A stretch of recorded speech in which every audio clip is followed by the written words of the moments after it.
Let's go! At eto na nga. Meron na naman kami sinervisan dito. Bali, nakaraan pa to. Ngayon lang ako nakagawa dahil ngayon lang ako nakapag voice over. Baka kasi mabulok na lang dito kaya upload na natin. Saka sa mga nagtatanong pala kung bakit paiba-iba yung mga content natin, yung mga vlog na ginagawa natin. Kasi gusto ko marami rin kayo iba't ibang napapanood maliban sa iisa lang yung ginagawa natin. Para kahit papano hindi kayo naiinip. Pero ngayon na lang ulit ako nakapag-upload kasi dahil nga medyo na busy rin, nag-aaral tayo. Pero ngayon medyo naayos-ayos na unti-unti, baka makakapag-upload na ako ulit yan. Tapos eto nga, may lilinisan kami, bali dalawang aircon to. Ganun pa rin tulad ng dati, bali dalawang window type to. Tapos papunta na tayo sa customer. Shoutout pala dito kay Manoy sa kasama natin. Medyo nagkaroon kasi sila ng problema eh. Pagaling ka, Noy. Get well soon. Tapos eto dito banda, malapit na kami dito. Tapos eto nga yung aircon na lilinisan natin. Ayun, ang dumi din nyo. Tapos syempre bago ulit natin siya linisan, check muna natin kung gumagana, ano bang problema, para aware din kayo sa kasi customer. Ayun, ang dumi, kita nyo naman, di ba, ang kapal. Pag yung mga aircon nyo, huwag nyo nahintayin na ganyang kadumi sila. Kasi unang-una, hirap na yun gumana. Tapos nag-high ampere pa yan. Sa katotoong pag madumi yung aircon, malakas sa kuryente. Tapos tulad yan, may error na iwan. Dapat yung iwan na yun, naayusin din natin yan. Hindi yung pwedeng basta makalinis lang tayo. Tapos etong pipe na nandito sa gilid, dapat yan lumalamig yan. Dapat yan nag-yelo yan tapos pagmo-moisture. Pag nagmo-moisture na yan, ibig sabihin healthy yung system nyo. Tapos yung dito naman sa likod nyo, dapat kung ano yung binabatong lamig sa harap, ganun din yung binabatong init nito pagdating sa likod. Yan. Kakapain yan. Pero pag kahit itapat nyo lang yung kamay nyo dyan, mararamdaman nyo naman yung buga nyan kung mainit ba eh. Ayan, ganyan lang bali. Check nyo lang muna. Kasi ito, nung chinek namin, hindi agad siya lumalamig tapos may error siya na iwan. Kaya dapat hahanapin natin kung ano yung problema niya. Ayan, yan, no, dapat ganyan, nagmo-moisture yan. Normal na nagmo-moisture yan. Diyan nang gagaling yung mga tubig na tumutulo sa aircon natin. Di ba pag nagpapagana tayo, kung napapansin nyo, may tumutulong tubig. Yan, dahil yun sa moisture dyan. Yung lamig niyan, yun naman yung binabato ng blower niya para malamig yung bato sa inyo ng hangin. Yan. Normal yan pag ganyan. Ibig sabihin, pag nagmo-moisture yan, healthy yung aircon nyo. Tapos ayun, ganyan, no? Huwag nyo nahintayin na ganyang kadumi. Grabe yan pag ganyang kadumi. Kahit mga twice a year, papalinis kayo dapat. Tapos eto, pumorma na kami dito kasi si-set up natin yung pressure washer. Ayan pala yung pressure washer na portable para sa mga technician na bago pa lang. Eto siya. Tapos eto yung gun niya. Ayan yung dyan lumalabas yung tubig pag binabaril natin, pag binipindot natin. Siniset up din talaga to. Tapos pagtas nyo gamitin, liligpitin nyo ulit para organize yung gamit nyo. Yan, tapos ito yung hose nya doon sa pagkukuhanan ng tubig, yan yung nilalagay. Tapos ito naman yung connector nya papunta doon sa washer. Iikot nyo lang yan dyan, tapos ilalagay nyo dyan yan. Tapos i-connect nyo yung hose kanina, yung hawak natin na hose. Yun na ikakabit natin, ayan. Tapos yung medyo may malaking sa dulo, doon nakalagay yung tubig. Pwede nyo i-recta rin kung may gripo na swak naman doon sa connector natin. Pag wala, pwede nyo rin timbain. Tapos ito naman yung yung hose papunta naman doon sa may gun ng washer natin. Ayan siya. Ko-connect nyo lang din ulit tapos ikakabit nyo doon sa washer. Ayan.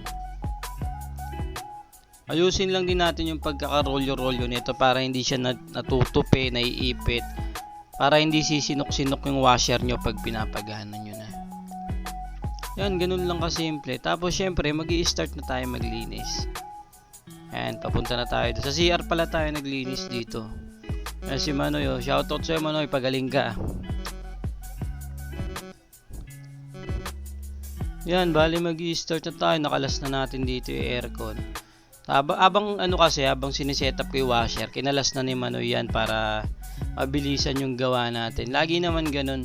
Sa pag maggagawa kayo ng aircon, sisiguraduhin nyo may kasama kayo kasi takaw aksidente yung ganyan dahil mabigat yan. Baka akala nyo kaya nyo. Pag bihinatak nyo yan, hindi nyo basta-basta mababalik yan. Pag dumulo siya, malalaglagan kayo ng aircon.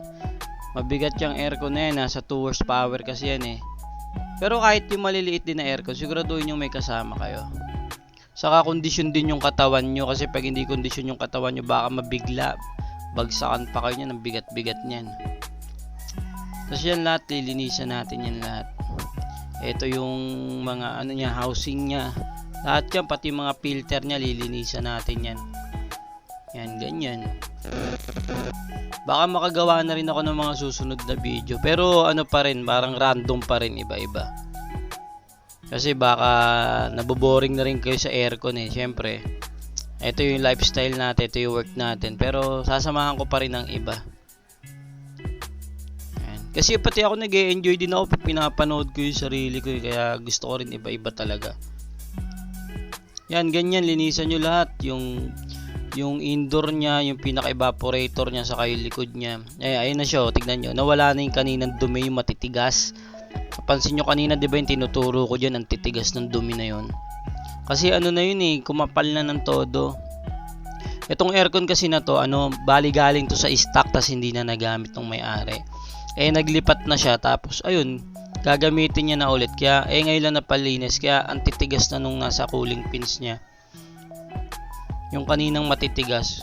Pero yung sa inyo, pag ginagamitin yung aircon nyo, huwag nyo hayaan na umabot na sa ganun.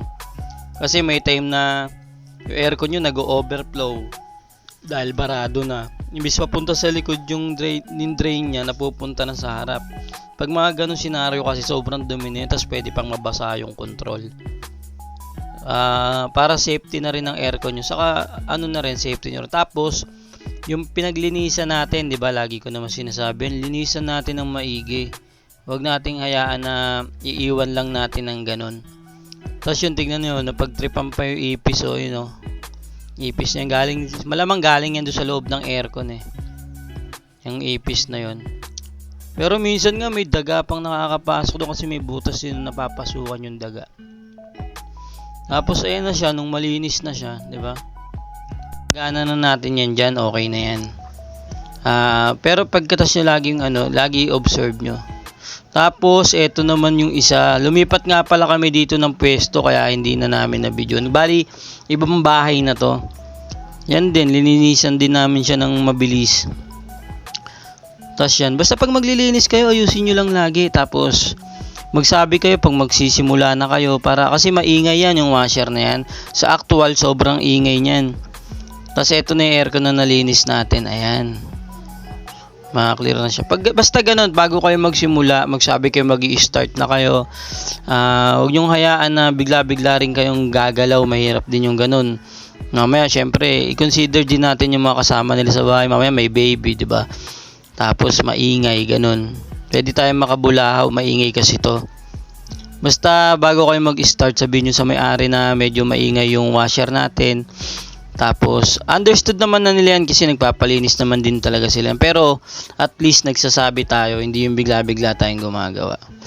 Tapos yan, pag natapos na natin gamitin yan, lahat ng gamit natin, liligpitin natin yan. Kung paano nyo siya nirolyo nung tinanggal sa pagkarolyo, ganun nyo din ibabalik.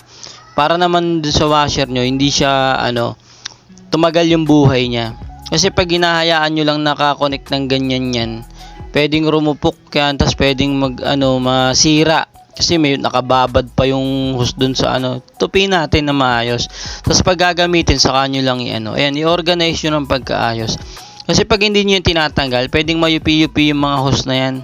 Tas ikasira din niya. Saka dapat naman talaga tinatanggal din. Para pag dadalhin nyo, lalo na tulad namin, ang service namin motor lang. Nahihirap siya pag ganyan na nakabuyang-yang yung mga hose, mga connector hindi nakatanggal.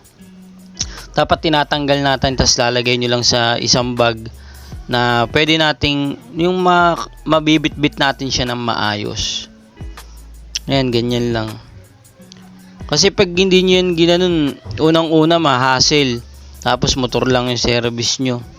Dapat talaga nililigpit din natin para maayos siya. Tapos ayun, dito nagliligpit na kami kasi last na rin to eh. Tapos pauwi na rin kami nito pagtapos nito. Yung mga gusto magpalinis, nyo lang kami, i-message nyo lang kami. Kahit dito sa logo na to, yung paring dar na to, mabilis lang din na mamahanap yan. I-search nyo lang. Tapos yung mga iba ko, panoorin nyo rin. Medyo lumalaki na yung views natin dahil nga may nag-aasikaso na ng page natin ngayon. Salamat pala sa nag-aayos. Tapos ayun, malinis na. Ito na siya. Tinuwanan na natin ng temperature temp niya.